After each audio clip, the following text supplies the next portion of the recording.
Hello and welcome again to my Facebook page and to my living room, and it's not Tuesday night, so I'm going to have to keep this straight as we go forward.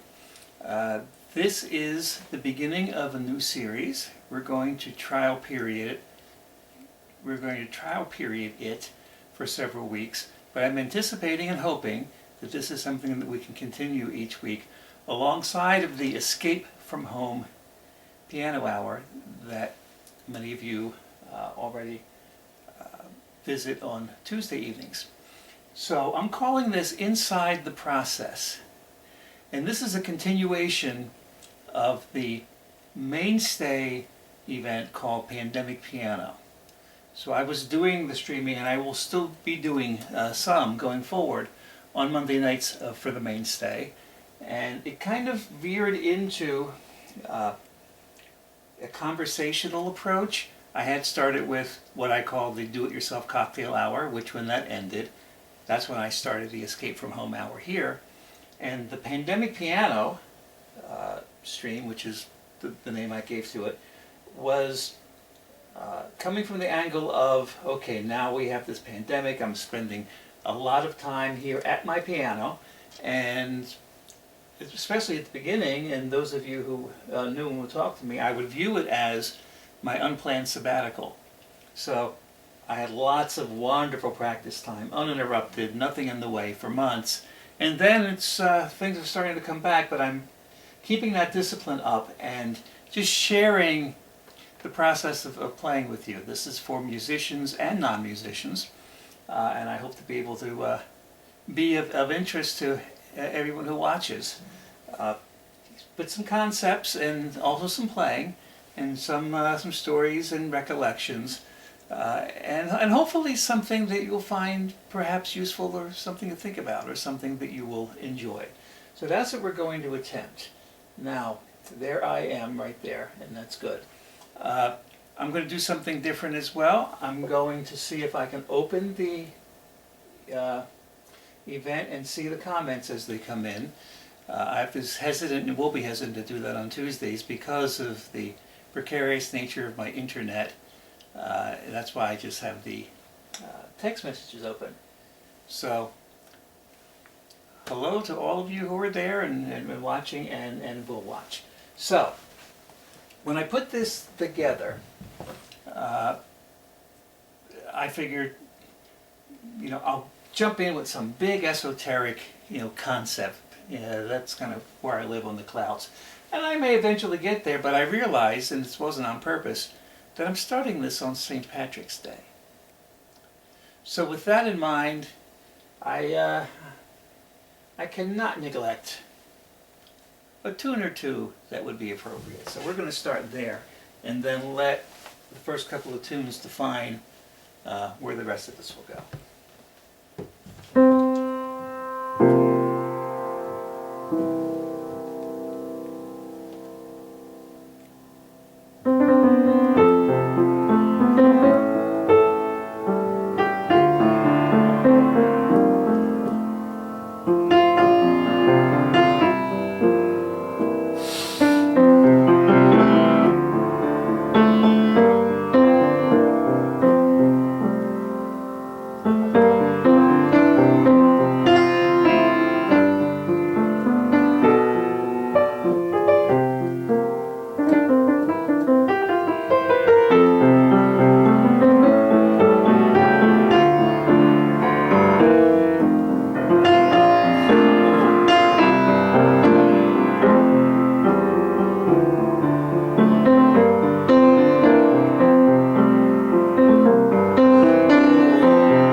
I'm sure you recognize that. One thing I'm going to have to do is put this up here because I will be distracted by it.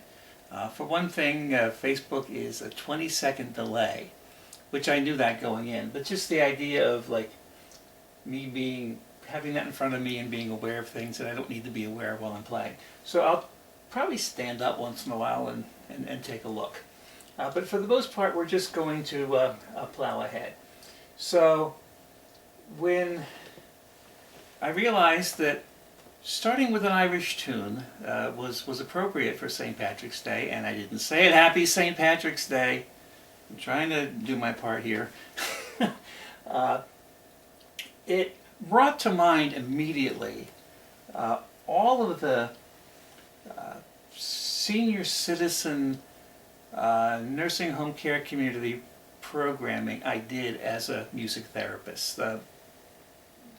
Those of you who know me know that in my 30s I kind of like tripped over a few things, fell through a side window of the discipline, and wound up picking up a board certification in music therapy, which I continue to hold, although I don't really practice it. But for between 10 and 15 years, I had relationships with about 30 senior communities. It just kind of exploded. And it gave me opportunities to, in essence, gig during the day. And that was a period of time where, depending on how you counted them, I was doing 400 to 600 gigs a year, which is crazy because I was multiple places.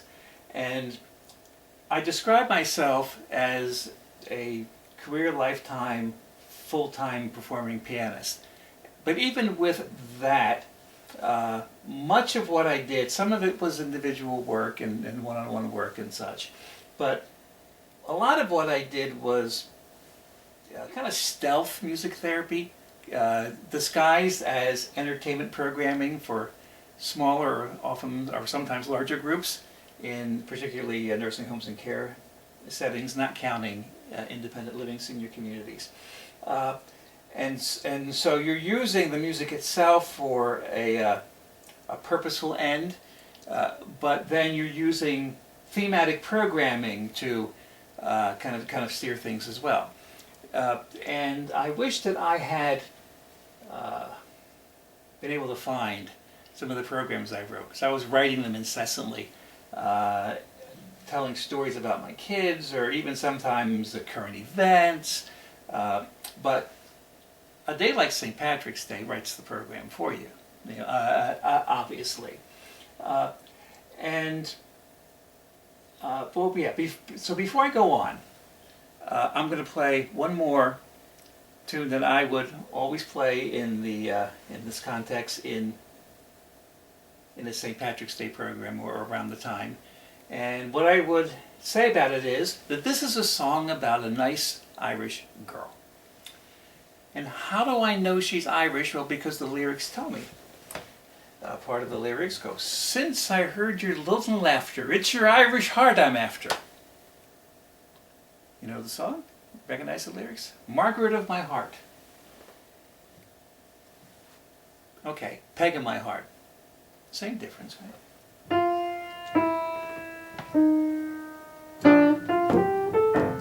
Yeah.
There you go, a little Margaret of my heart, or Peg in my heart.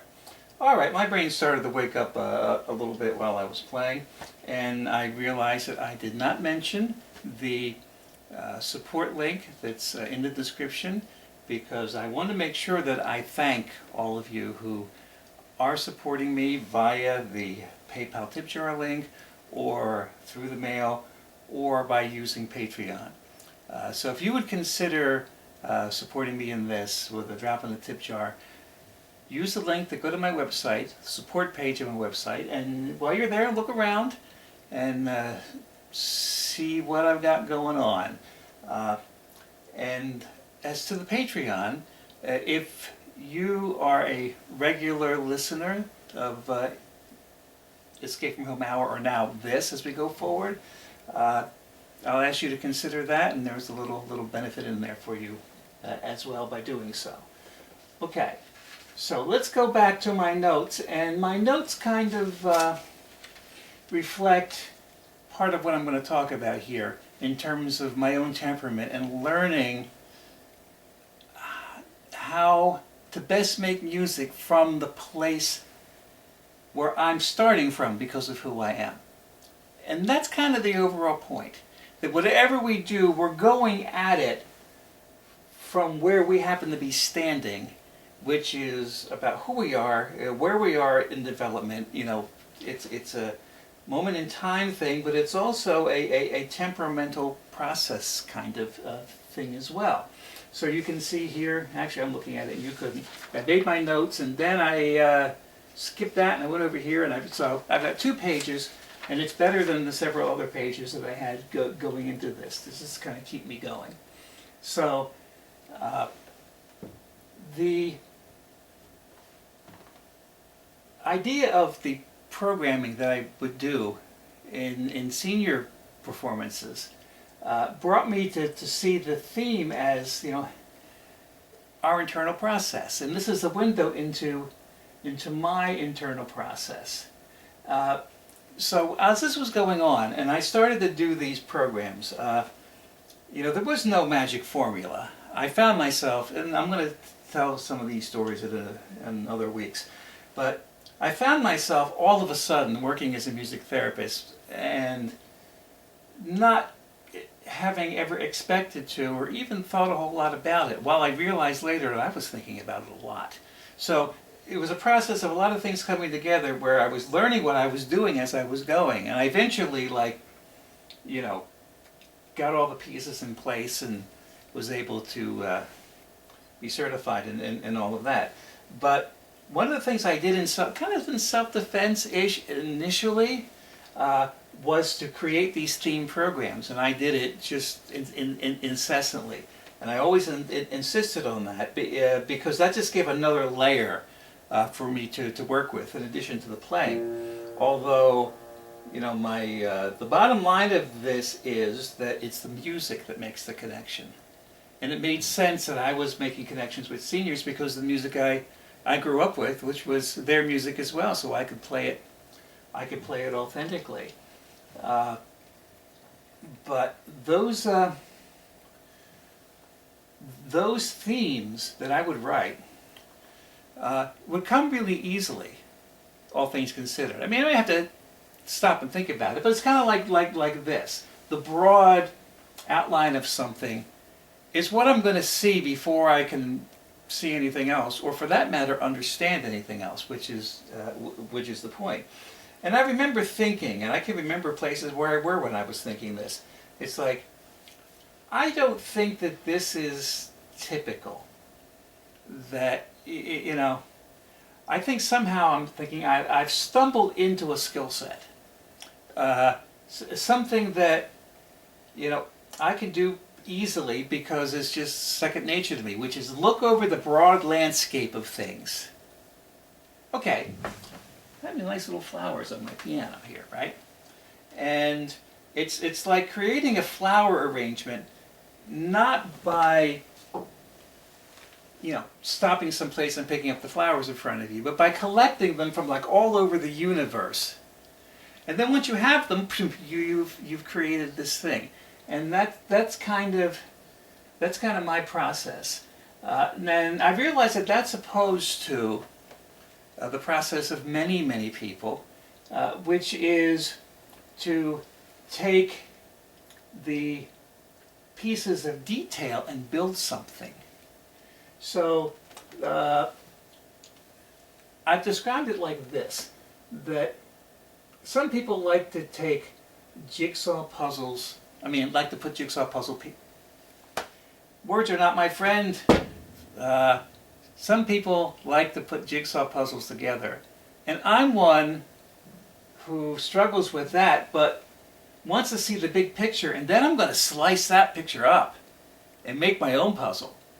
But when I do that, every piece that I hold has the context that's previously established by the big picture. If that makes sense. I said I wasn't going to start out esoteric, but here I go. All right. And so my procedure is to have a bunch of things and kind of float or flit through them. And that's how I manage everything. My office work, studying, practicing for sure. Oh my goodness, I'll show you some of that at some point. And it may seem random, but really what it is it's moving inside a context. Because you've heard me say, if you've heard me talk before, that I only have a wide-angle lens. And I've learned to deal with that. I can't do linear. You know, just like this, and then this, and then this, and you have the blinders on, and bang, you know, can't do it. That's why I live here. Right? This is like the ultimate nonlinear experience when you really get into it.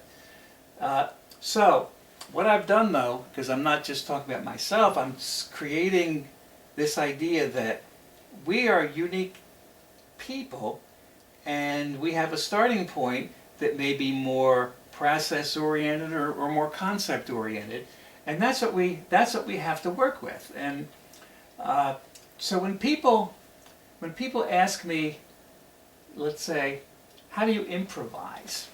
How do you do it? And they try to imagine how it happens, and the illustrations I'll be given, or the explanations or the questions, will come from the idea that, well, it has to be some linear process. You know, it's like, oh, well, you must like have a photographic memory, and you remember the sheet music, you can picture it in your head, and I'm like, whoa, that is so far off the mark. It's just like, that's running in the opposite direction. In college, I remember struggling because most of my training is classical training, and I remember thinking when I was leaving the lesson, I had one wonderful teacher, I'll talk about that experience another time as well, that I said, I just need to see the target so I can point my bow and arrow to the target. I probably did say that to my teacher eventually out of exasperation. But that was me learning about myself. Okay, that was a lot of talk, and I hope it wasn't too random, and it made some sense because I'm setting up this next thing, which is this little piece of sheet music here. And I didn't skip anything, no I didn't. And this little piece of sheet music is something very familiar. It's Fury Release. Right? Now my process is absolutely not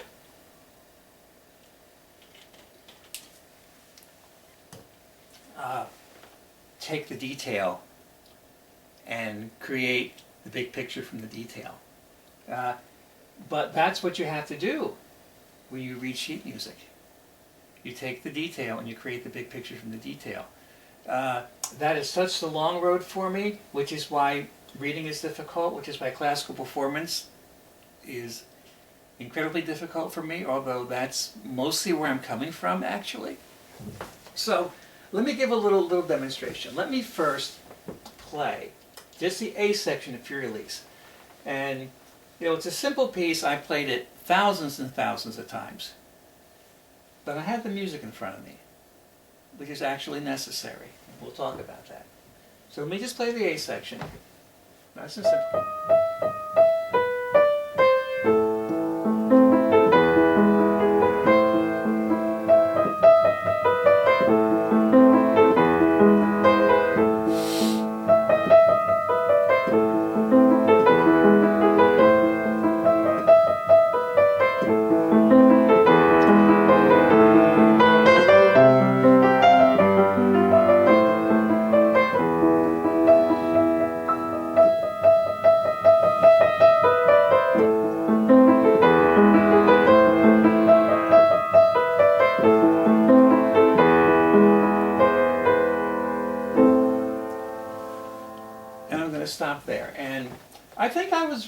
relatively accurate, and that's good.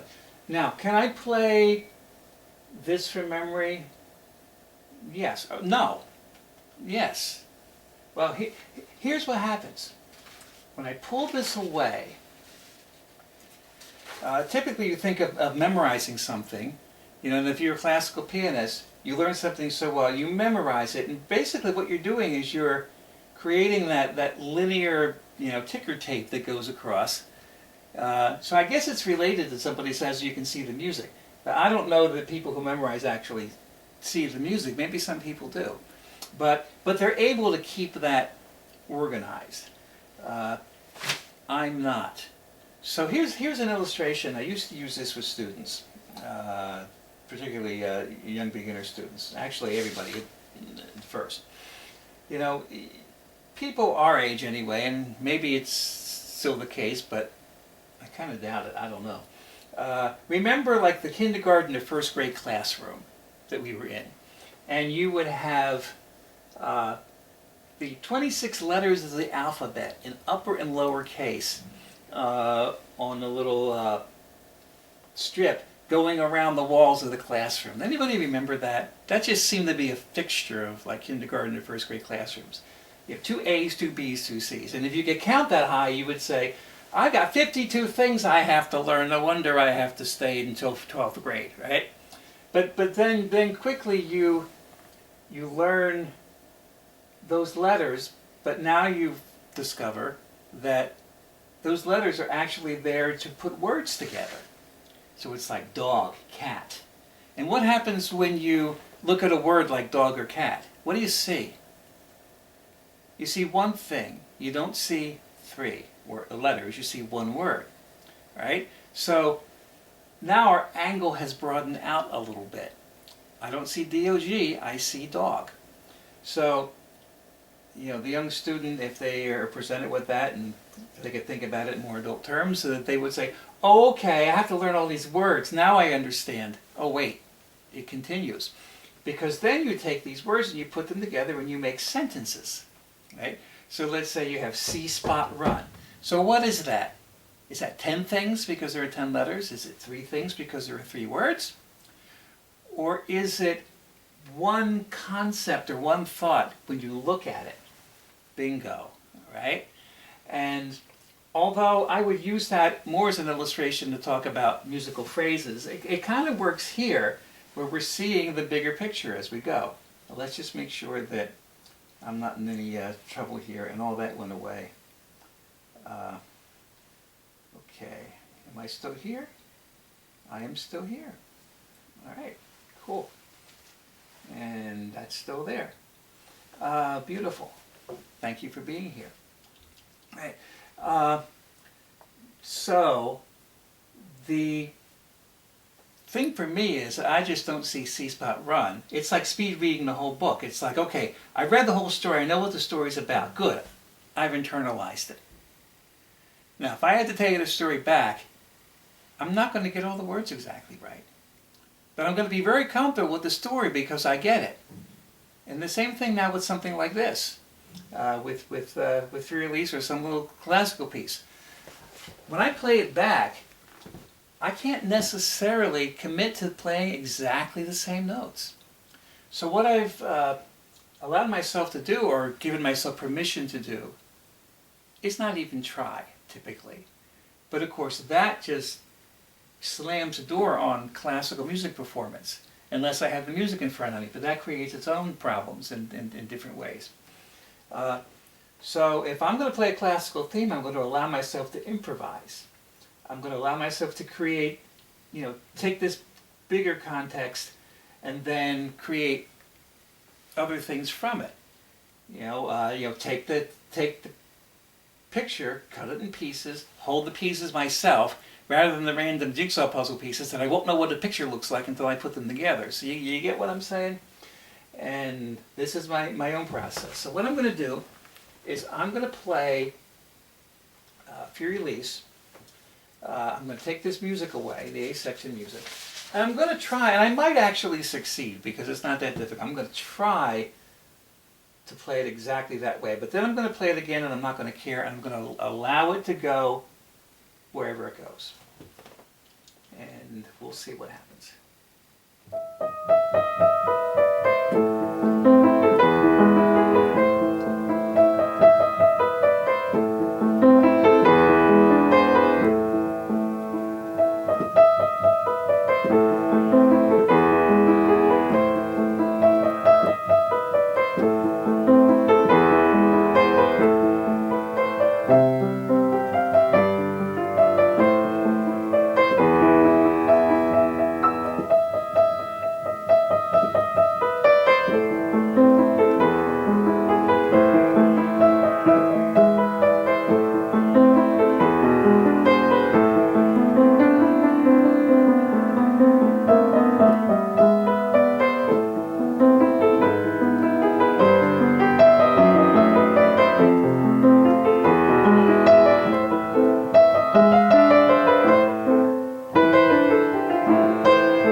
So you might want to say to me, how do you do that?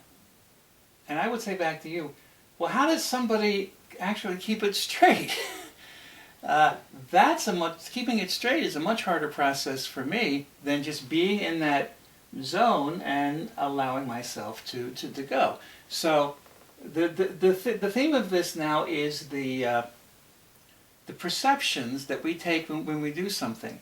And an important thing, though, to say is that wherever our starting point is correct for us. So if I'm teaching and I have the ability now, since my internet is closer to normal, to teach online, and if you go to my website, you'll find information about that on the lessons tab. And the biggest mistake I would make is to assume that people perceive or think or react or put together like me.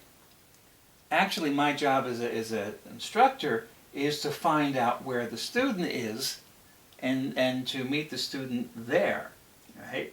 And sometimes it puts a challenge to me because it's not my process, but especially like in the classical side, I rely more on the training, and on the improvisational side, I just basically rely on what my intuition has taught me, although I've learned about it all. So that starting point is correct for all of us. And if you are a musician, or if you do whatever, you're going to be most effective if you really discover, and it's a long process, and I'm still doing it, you discover who you are and you work from there, right? So, talking now about programming. I figure since I did that little example, I'll do one of my stock little fun things that I would do, among other places, whenever I did one of the American Cruise Line shows.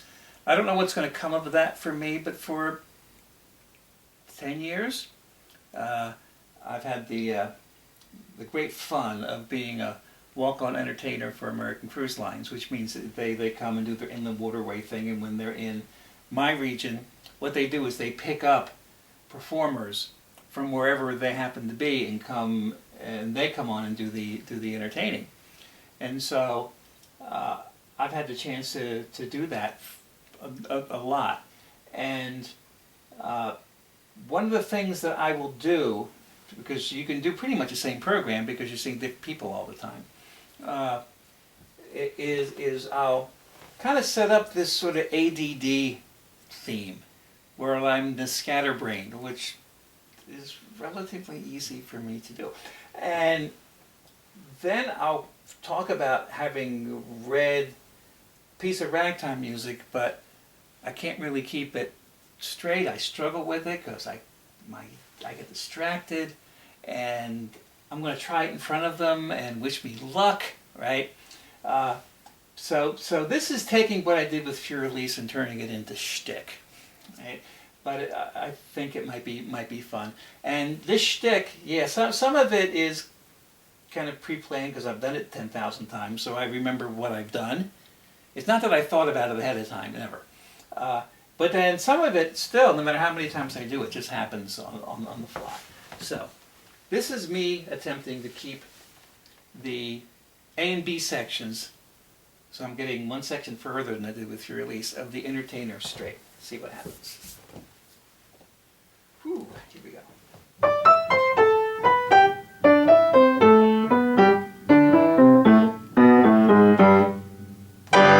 So far, so good, right? Yeah.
So would Scott Joplin be rolling over in his grave?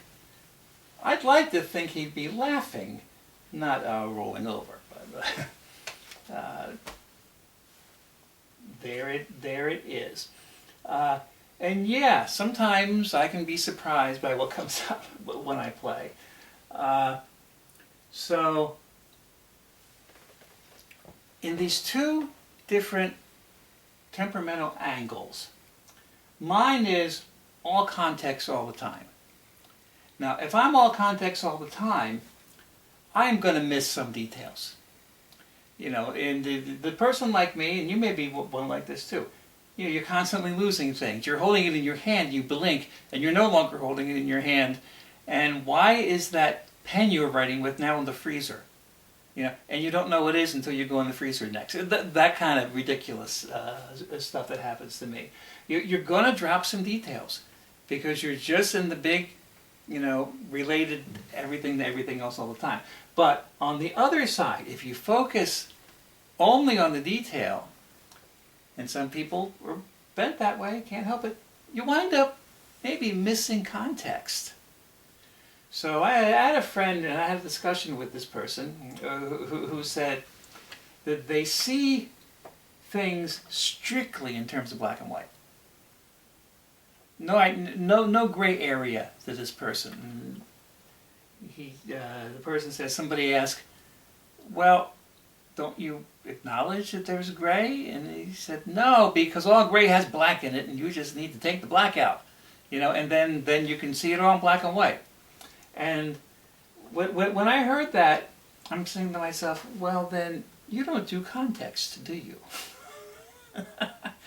But of course, context is all I do, so it's easy for me to say that.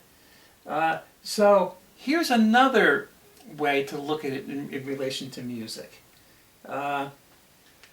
If you're playing music, you could say, take free release out again. You could look at it and say, what do the notes say? What does the music tell me to do? You know, and then, you know, you define it by, have you played it correctly? And you played it musically, and you followed all the rules and all of that. But the other side, my side, would not speak, what does the music say? What does it feel like? Because when I remember something, I remember, and I mean this in a general sense now, the broadest sense possible, I remember what it feels like, how it hits me here. And that's my memorization, which means it might not be perfect, but I'm going to get the point across. It's just like when you talk about a subject that you know well, you're not going to use the same words every time, but if you know your subject, you can speak reasonably, you will get your point across. And yeah, so what I'm going to do is I'm going to do another example of these different approaches. So I haven't played this for many, many years, and I thought I could find my music today, and I couldn't. But one of the things you learn as a classical student, or oftentimes, is this set of theme and variations by Mozart on what amounts to Twinkle, Twinkle, Little Star. Right? Some of you who are classical pianists may have come across this, and yeah.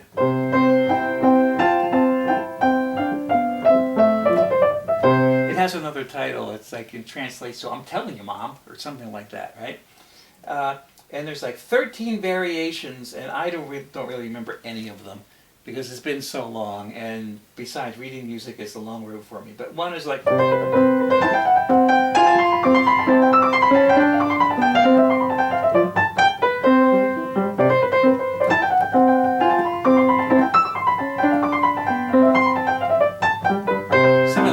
And there's 13 different ones. And it's all clever, and it's all cool, and it's all good. So that would be like one approach. You sit and you map it out, and you learn it. And the other approach is just to move through different feelings about it. Right? You could say different styles, but they all feel different. So this is not planned out.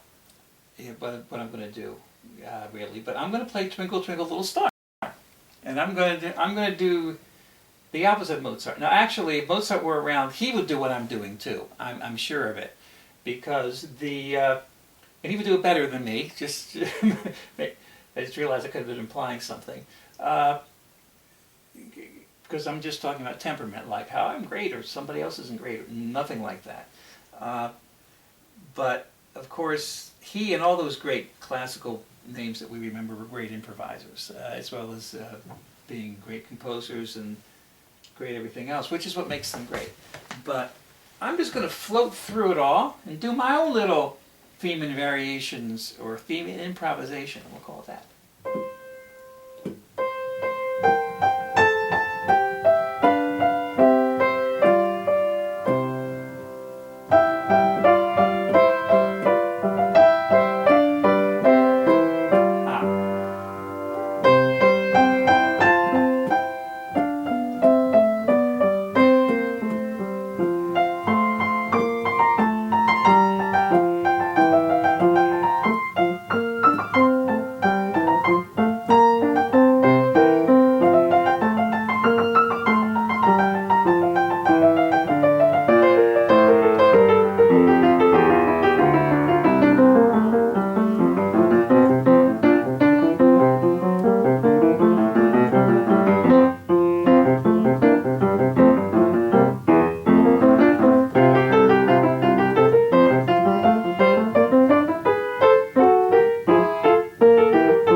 twinkle, twinkle, little series of moving flashlights and fireflies, huh?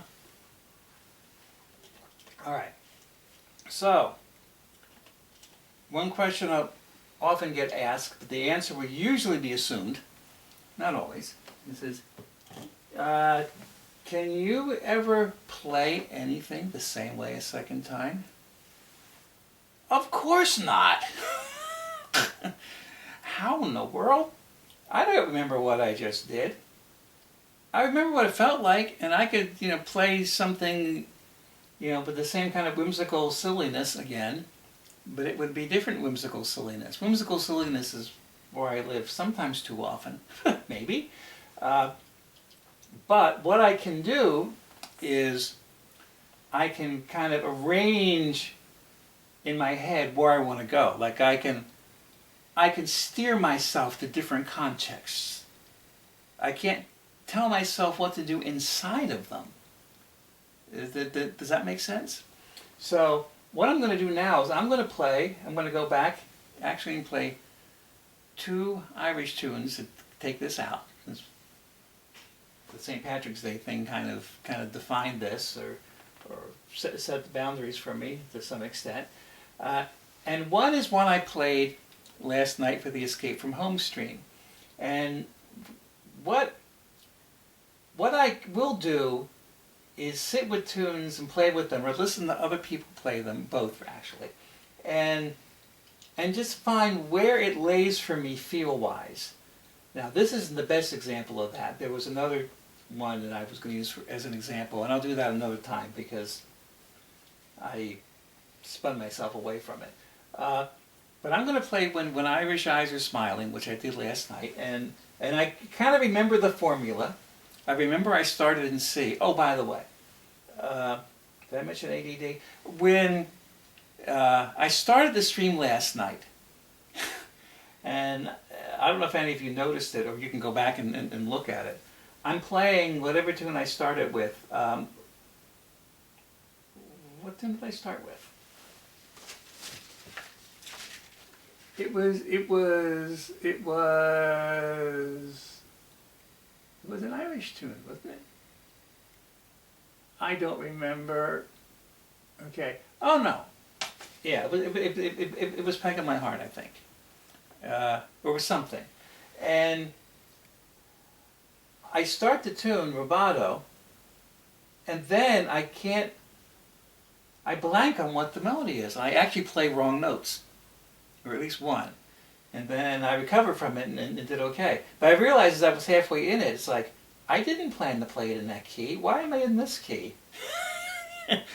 and sometimes that kind of thing trips me up. But I think I remember that I played this rubato in C, and then I played it as a waltz in C, and then I swung it in F. That was my arrangement. So I'm going to do that again and back myself in a little bit. Because it's St. Patrick's Day and I need to, maybe.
There you go, for what it's worth. Okay, I'm going to play one more tune, and yes, happy St. Patty's Day. So a few of you are watching, and I really appreciate it. I suspect, looking at it, that this is light, and I figured that would be. This is a whole new night, a whole new habit. And so I'm going to reshare this post and see if people want to watch it from the beginning at some point. And like I said, keep this going and see if it can build up. It was working on the mainstay page, so I think it will work here, even though it's every week. So I appreciate your comments and feedback, etc. So I'm going to play one more Irish tune for St. Patrick's Day, and then I'll sign off again. Thank you very much for those of you who support me, and consider that if you would, and check out the website when you click through to it. And if you're not following or liking my Facebook page, I invite you to do that, and that way you'll see the posts and stuff I'm doing. So here is a hymn that has traditional Irish roots, both in terms of the melody and the lyrics. So I'm going to close with this, and it's one I love to play called Be Thou My Vision.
So thank you so much.